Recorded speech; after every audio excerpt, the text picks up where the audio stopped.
Two great mysteries dominate our lives, love and money. What is love is a question that has been endlessly explored in stories, songs, books, movies, and television. But the same cannot be said about the question, what is money?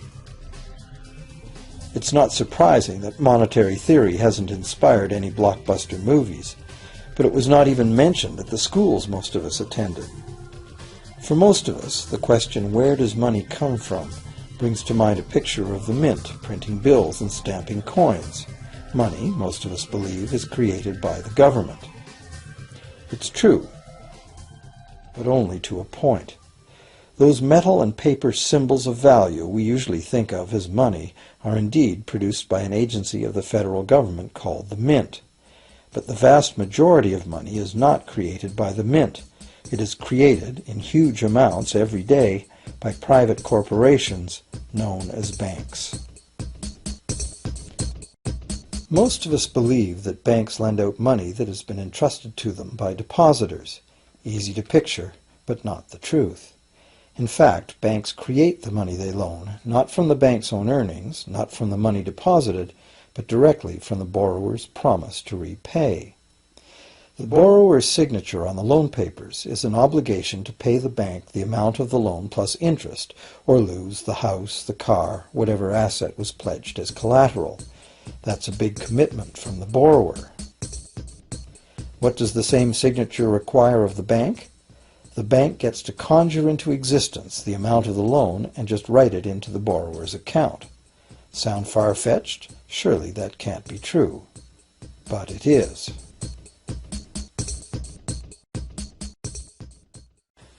To demonstrate how this miracle of modern banking came about, consider this simple story, the goldsmith's tale. Once upon various times, pretty much anything was used as money. It just had to be portable, and enough people had to have faith that it could later be exchanged for things of real value, like food, clothing, and shelter. Shells, cocoa beans, pretty stones, even feathers have been used as money. Gold and silver were attractive, soft, and easy to work with, so some cultures became expert with these metals. Goldsmiths made trade much easier by casting coins, standardized units of these metals whose weight and purity was certified. Well, to protect his gold, the goldsmith needed a vault, and soon his fellow townsmen were knocking on his door, wanting to rent space to safeguard their own coins and valuables. Before long, the goldsmith was renting every shelf in the vault and earning a small income from his vault rental business. Years went by, and the goldsmith made an astute observation. Depositors rarely came in to remove their actual physical gold, and they never all came in at once. That was because the claim checks the goldsmith had written as receipts for the gold were being traded in the marketplace as if they were the gold itself. This paper money was far more convenient than heavy coins, and amounts could simply be written instead of laboriously counted one by one for each transaction. Meanwhile, the goldsmith had another business. He lent out his gold, charging interest. Well, as convenient claim check money came into acceptance, borrowers began asking for their loans in the form of these claim checks instead of the actual metal. As industry expanded, more and more people asked the goldsmith for loans. This gave the goldsmith an even better idea. He knew that very few of his depositors ever removed their actual gold, so the goldsmith figured he could easily get away with lending out claim checks against his depositors' gold, in addition to his own. As long as the loans were repaid, his depositors would be none the wiser and no worse off, and the goldsmith, now more banker than artisan, would make a far greater profit than he could by lending only his own gold. For years, the goldsmith secretly enjoyed a good income from the interest earned on everybody else's deposits. Now a prominent lender, he grew steadily richer than his fellow townsmen, and he flaunted it. Suspicions grew that he was spending his depositors' money.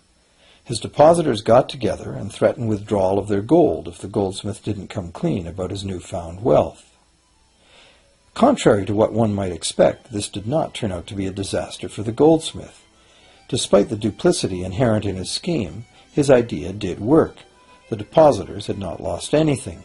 Their gold was all safe in the goldsmith's vault.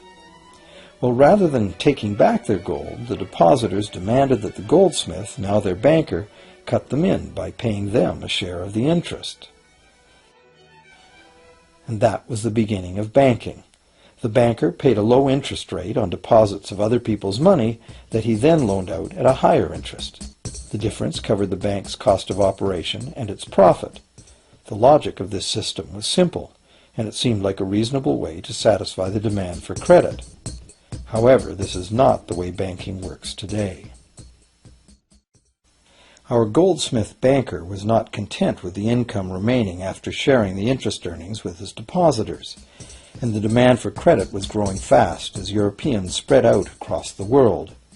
But his loans were limited by the amount of gold his depositors had in his vault.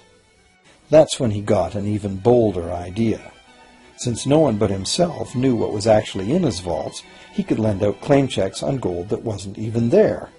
As long as all the claim check holders didn't come to the vault at the same time and demand real gold, how would anyone find out? This new scheme worked very well, and the banker became enormously wealthy on the interest paid on gold that did not exist. The idea that the banker would just create money out of nothing was too outrageous to believe, so for a long time the thought did not occur to people. But the power to just invent money went to the banker's head, as you can well imagine. In time, the magnitude of the banker's loans and his ostentatious wealth did trigger suspicions once again. Some borrowers started to demand real gold instead of paper representations. Rumors spread. Suddenly, several wealthy depositors showed up to remove their gold. The game was up. A sea of claim check holders flooded the street outside the closed doors of the bank. Alas, the banker did not have enough gold and silver to redeem all the paper he had put into their hands. This is called a run on the bank, and it is what every banker dreads.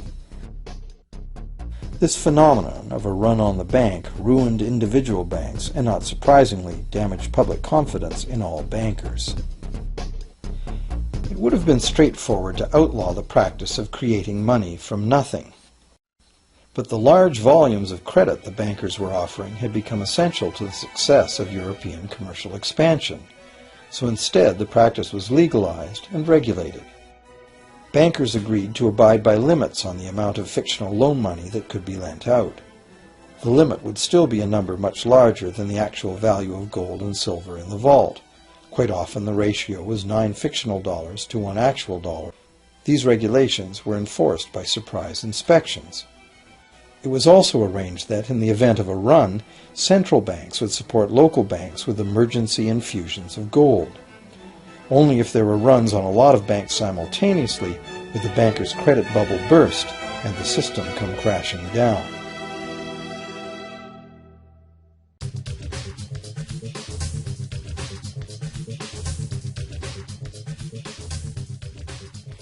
Over the years, the fractional reserve system and its integrated network of banks backed by a central bank has become the dominant money system of the world.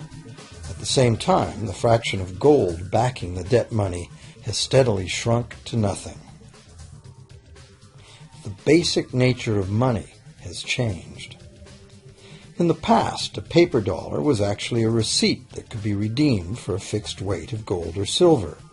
In the present, a paper or digital dollar can only be redeemed for another paper or digital dollar. In the past, privately created bank credit, existed only in the form of private banknotes, which people had the choice to refuse, just as we have the choice to refuse someone's private check today. In the present, privately created bank credit is legally convertible to government-issued fiat currency, the dollars, loonies, and pounds we habitually think of as money. Fiat currency is money created by government fiat or decree, and legal tender laws declare that citizens must accept this fiat money as payment for debt, or else the courts will not enforce the obligation. So now the question is, if governments and banks can both just create money, then how much money exists? In the past, the total amount of money in existence was limited to the actual physical quantities of whatever commodity was in use as money. For example, in order for new gold or silver money to be created, more gold or silver had to be found and dug out of the ground. In the present, money is literally created as debt. New money is created whenever anyone takes a loan from the bank. As a result, the total amount of money that can be created has only one real limit: the total level of debt.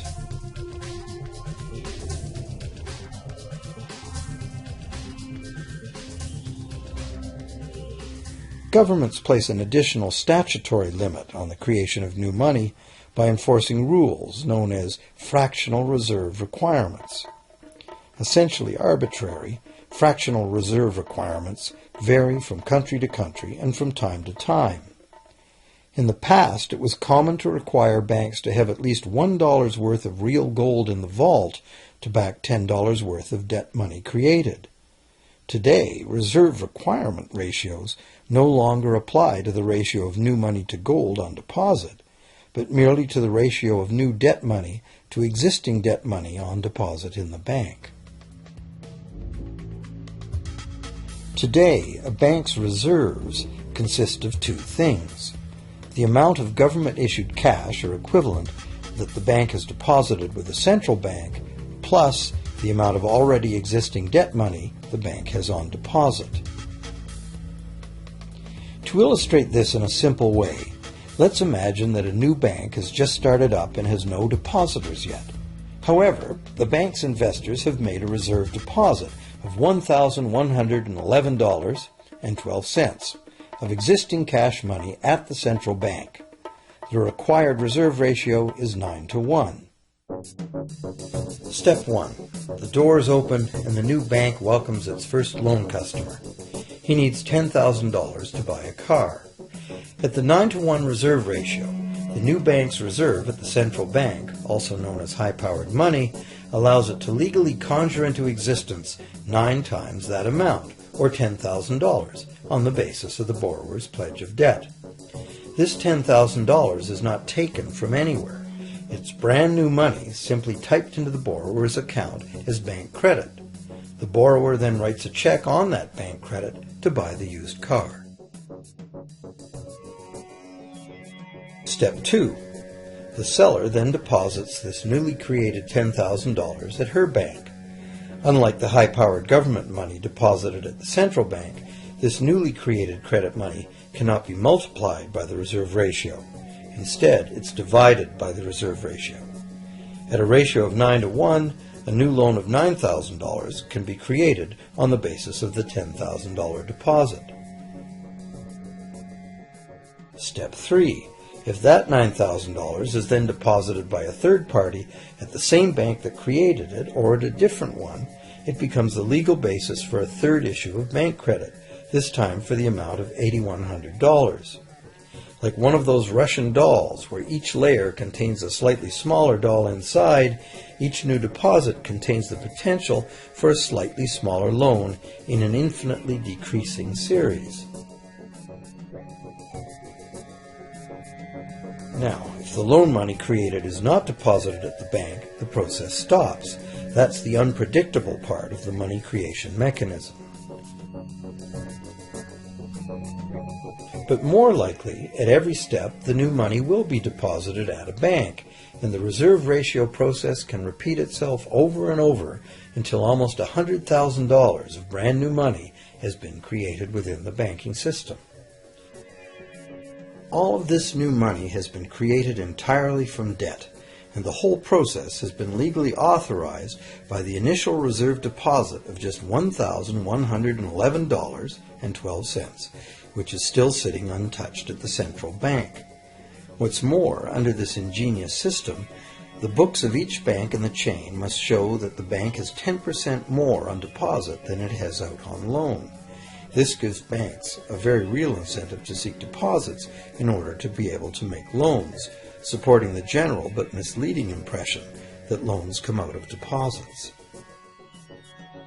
Now, unless all the successive loans are deposited at the same bank, it cannot be said that any one bank got to multiply its initial high-powered money reserve almost 90 times by issuing bank credit out of nothing. However, the banking system is a closed loop. Bank credit created at one bank becomes a deposit in another, and vice versa. In a theoretical world of perfectly equal exchanges, the ultimate effect would be exactly the same as if the whole process took place within one bank. That is, the bank's initial central bank reserve of a little over $1,100 allows it to ultimately collect interest on up to $100,000 the bank never had.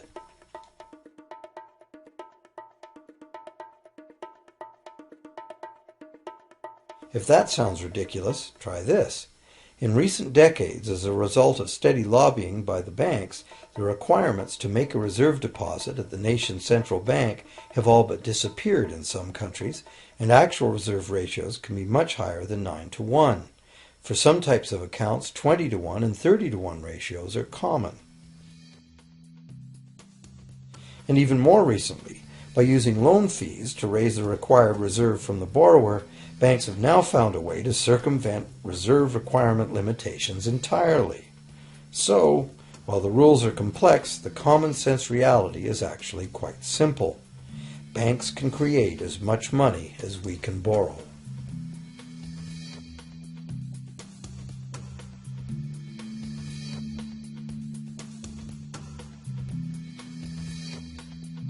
Despite the endlessly presented mint footage, government-created money typically accounts for less than 5% of the money in circulation. More than 95% of all money in existence today was created by someone signing a pledge of indebtedness to a bank. What's more, this bank credit money is being created and destroyed in huge amounts every day, as new loans are made and old ones repaid.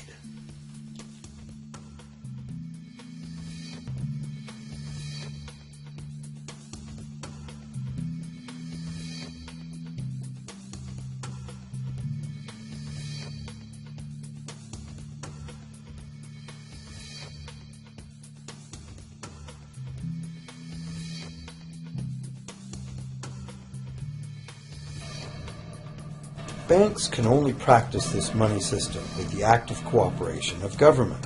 First, governments pass legal tender laws to make us use the national fiat currency. Secondly, governments allow private bank credit to be paid out in this government currency. Thirdly, government courts enforce debts. And lastly, governments pass regulations to protect the money system's functionality and credibility with the public, while doing nothing to inform the public about where money really comes from. The simple truth is that when we sign on the dotted line for a so-called loan or mortgage, our signed pledge of payment, backed by the assets we pledge to forfeit should we fail to pay, is the only thing of real value involved in the transaction. To anyone who believes we will honor our pledge, that loan agreement or mortgage is now a portable, exchangeable, and saleable piece of paper. It's an IOU. It represents value and is therefore a form of money. This money the borrower exchanges for the bank's so-called loan. Now, a loan in the real world means that the lender must have something to lend. If you need a hammer, my loaning you a promise to provide a hammer I don't have won't be of much help. But in the artificial world of money, a bank's promise to pay money it doesn't have is allowed to be passed off as money, and we accept it as such.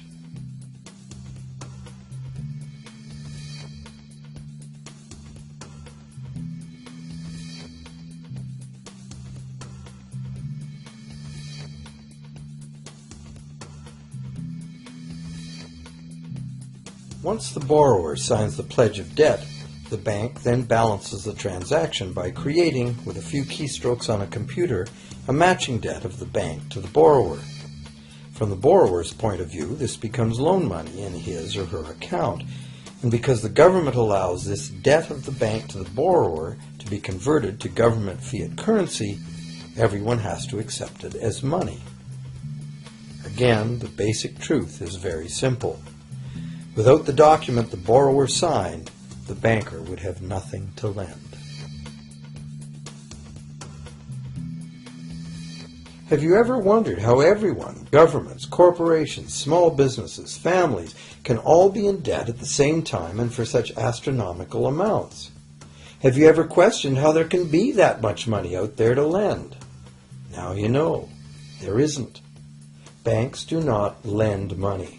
They simply create it from debt. And as debt is potentially unlimited, so is the supply of money. And as it turns out, the opposite situation is also true.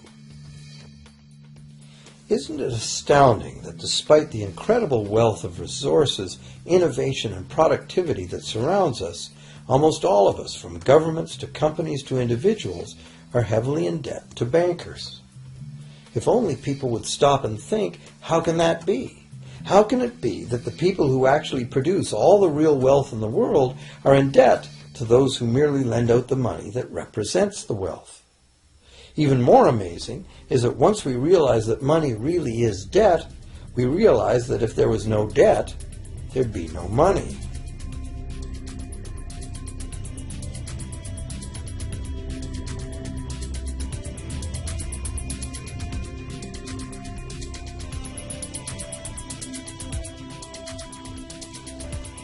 If this is news to you, you are not alone.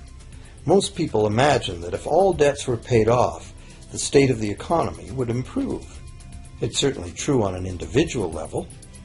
Just as we have more money to spend when our loan payments are finished, we think that if everyone were out of debt, there would be more money to spend in general. But the truth is the exact opposite. There would be no money at all. There it is. We are totally dependent on continually renewed bank credit for there to be any money in existence. No loans, no money, which is what happened during the Great Depression. The money supply shrank drastically as the supply of loans dried up.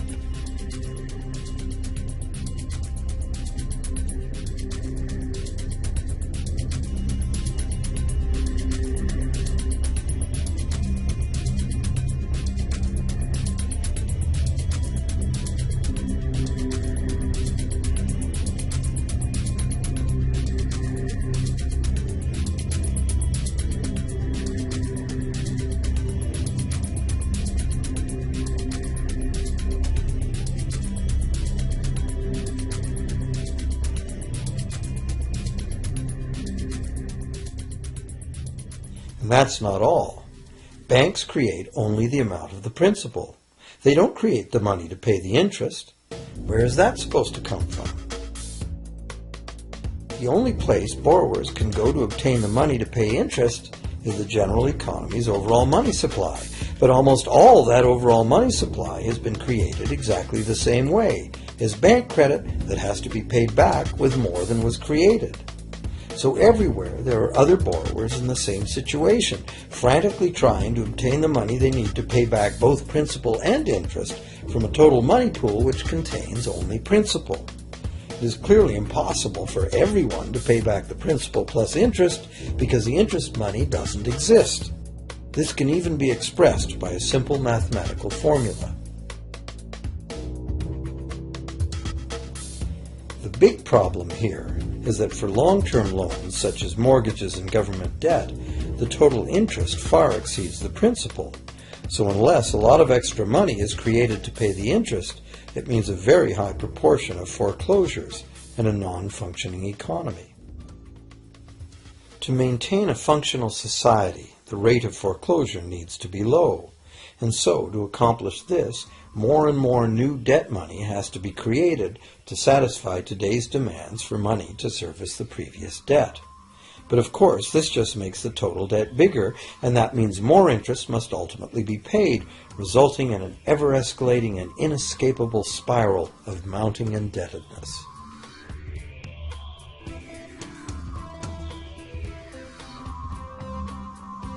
It is only the time lag between money's creation as new loans and its repayment that keeps the overall shortage of money from catching up and bankrupting the entire system.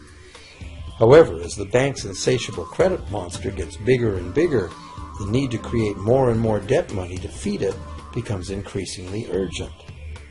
Why are interest rates so low? Why do we get unsolicited credit cards in the mail? Why is the U.S. government spending faster than ever? Could it be to stave off collapse of the entire monetary system? A rational person has to ask, can this really go on forever? Isn't a collapse inevitable?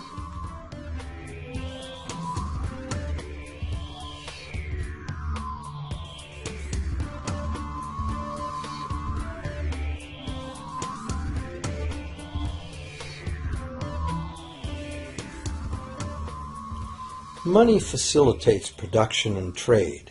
As the money supply increases, money just becomes increasingly worthless unless the volume of production and trade in the real world grows by the same amount.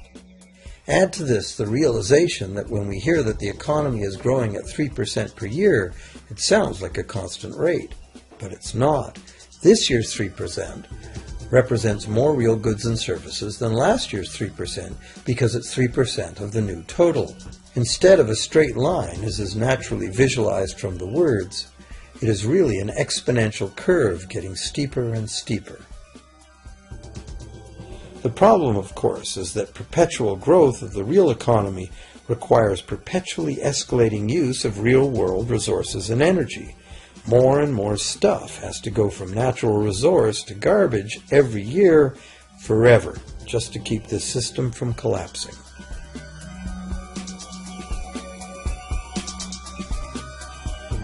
What can we do about this downright scary situation? For one thing, we need a very different concept of money. It's time more people ask themselves and their governments 4 simple questions. Around the world, governments borrow money at interest from private banks. Government debt is a major component of total debt, and servicing that debt takes a big chunk of our taxes. Now we know that banks simply create the money they lend, and that governments have given them permission to do this. So the first question is, why do governments choose to borrow money from private banks at interest when government could create all the interest-free money it needs itself? And the second big question is, why create money as debt at all? Why not create money that circulates permanently and doesn't have to be perpetually re-borrowed at interest in order to exist? The third question, how can a money system that can only function with perpetually accelerating growth be used to build a sustainable economy? Isn't it logical that perpetually accelerating growth and sustainability are incompatible? And finally, what is it about our current system that makes it totally dependent on perpetual growth? What needs to be changed to allow the creation of a sustainable economy? At one time, charging any interest on a loan was called usury and was subject to severe penalties, including death. Every major religion forbade usury. Most of the arguments made against the practice were moral. It was held that money's only legitimate purpose was to facilitate the exchange of real goods and services. Any form of making money from simply having money was regarded as the act of a parasite or of a thief. However, as the credit needs of commerce increased, the moral arguments eventually gave way to the argument that lending involves risk and loss of opportunity to the lender, and therefore attempting to make a profit from lending is justified. Today, these notions seem quaint. Today, the idea of making money from money is held as an ideal to strive for. Why work when you can get your money to work for you? However, in trying to envision a sustainable future, it's very clear that the charging of interest is both a moral and a practical problem. Imagine a society and economy that can endure for centuries because, instead of plundering its capital stores of energy, it restricts itself to present-day income. No more wood is harvested than grows in the same period. All energy is renewable: solar, gravitational, geothermal, magnetic, and whatever else we discover. This society lives within the limits of its non-renewable resources by reusing and recycling everything, and the population just replaces itself. Such a society could never function using a money system utterly dependent on perpetually accelerating growth. A stable economy would need a money supply at least capable of remaining stable without collapsing. Let's say the total volume of this stable money supply is represented by this big circle. Let's also imagine that moneylenders must actually have existing money to lend. If some people within this money supply begin systematically lending money at interest, their share of the money supply will grow. If they continually reloan at interest all the money that gets paid back, what's the inevitable result? Whether it's gold, fiat, or debt money doesn't matter. The moneylenders will end up with all the money. And after the foreclosures and bankruptcies are all filed, they'll get all the real property too. Only if the proceeds of lending at interest were evenly distributed among the population would this central problem be solved. Heavy taxation of bank profits might accomplish this goal, but then why would banks want to be in business? If we were ever able to free ourselves of the current situation, we could imagine banking run as a non-profit service to society, dispersing its interest earnings as a universal citizen dividend, or lending without charging interest at all.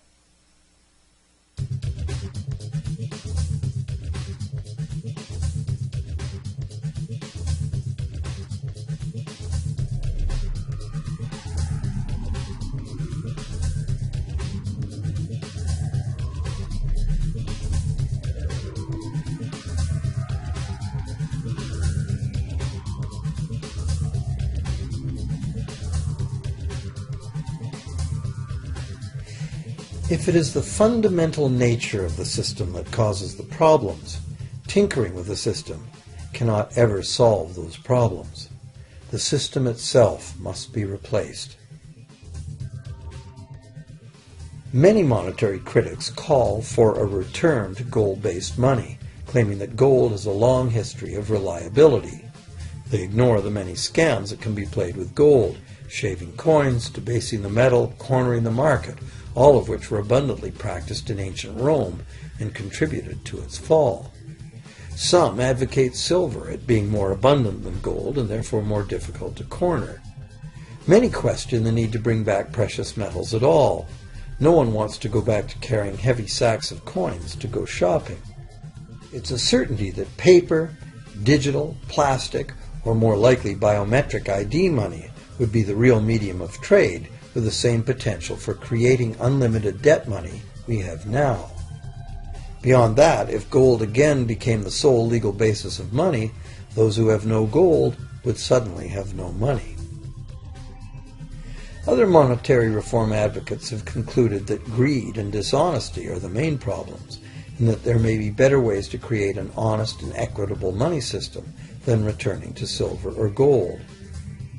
Inventive minds have proposed a variety of alternate ways to create money. Many private barter systems create money as debt, much as banks do, but it is done openly and without charging interest. An example is a barter system in which debt is expressed as pledges of hours of work, all work being valued equally at a dollar figure that then allows hours to be equated with the dollar price of goods. This kind of money system can be set up by anyone who can devise a way to do the accounting and find willing and trustworthy participants. Setting up a local barter money system, even if it were little used now, would be prudent emergency planning for any community. Monetary reform, like electoral reform, is a big topic, and one that requires a willingness to change and to think outside the box. Monetary reform, again, like electoral reform, will not come easily, because the enormously powerful interests that benefit from the existing system will do their utmost to maintain their advantage. Now that we've seen that money is just an idea, and that in reality money can be whatever we make it, here's one very simple alternative monetary concept to consider. This model is based on systems that have worked in the past, in England and America, systems that were undermined and destroyed by the goldsmith bankers and their fractional reserve system.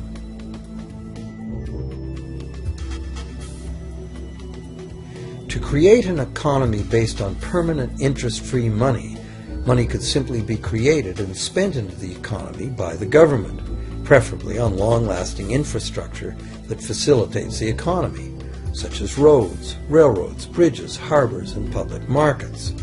This money would not be created as debt, it would be created as value, that value being in the form of whatever it was spent on.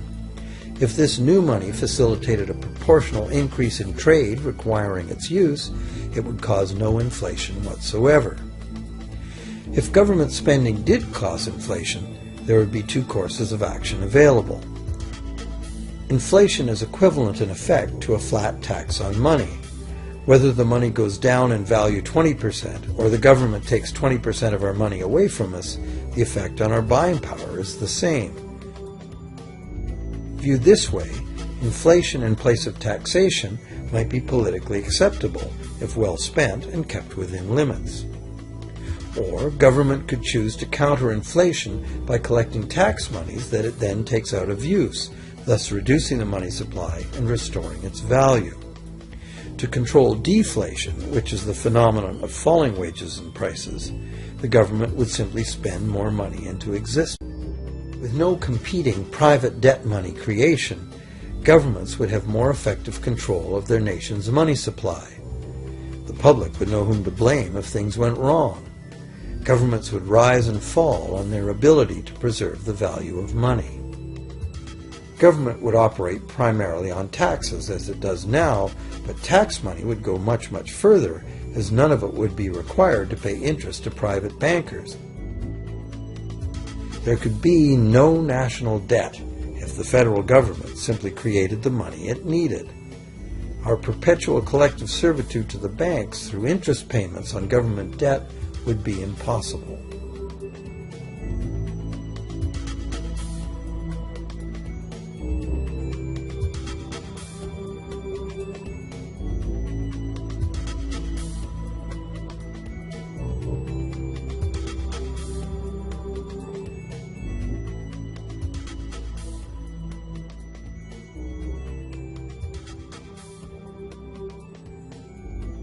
What we have been taught to believe as democracy and freedom has become in reality an ingenious and invisible form of economic dictatorship. As long as our entire society remains utterly dependent on bank credit for its supply of money, bankers will be in the position to make the decisions on who gets the money they need and who doesn't.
Few people are aware today that the history of the United States since the Revolution in 1776 has been, in large part, the story of an epic struggle to get free and stay free of control by the European international banks.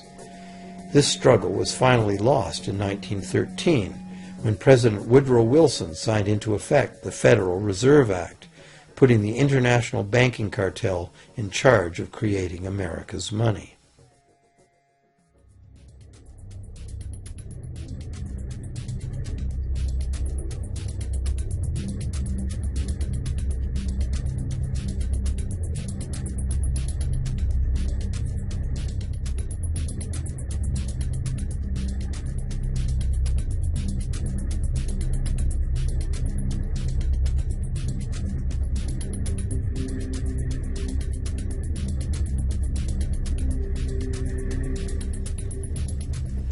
The power of this system is deeply ingrained.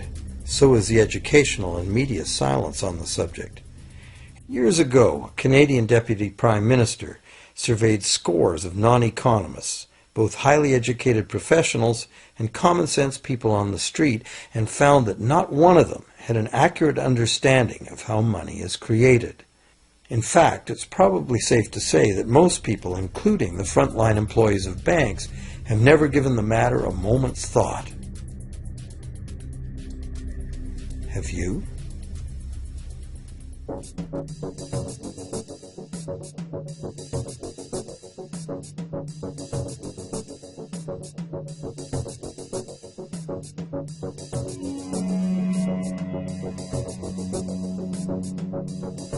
The modern money-as-debt system was born a little over 300 years ago, when the first Bank of England was set up with a royal charter for fractional lending of gold receipts at a modest ratio of 2 to 1. That modest ratio was just the proverbial foot in the door. The system is now worldwide, creates virtually unlimited amounts of money out of thin air, and has almost everyone on the planet chained to a perpetually growing debt that can never be paid off.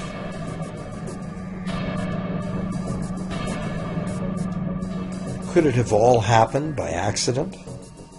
Or is it a conspiracy? Obviously, something very big is at stake here.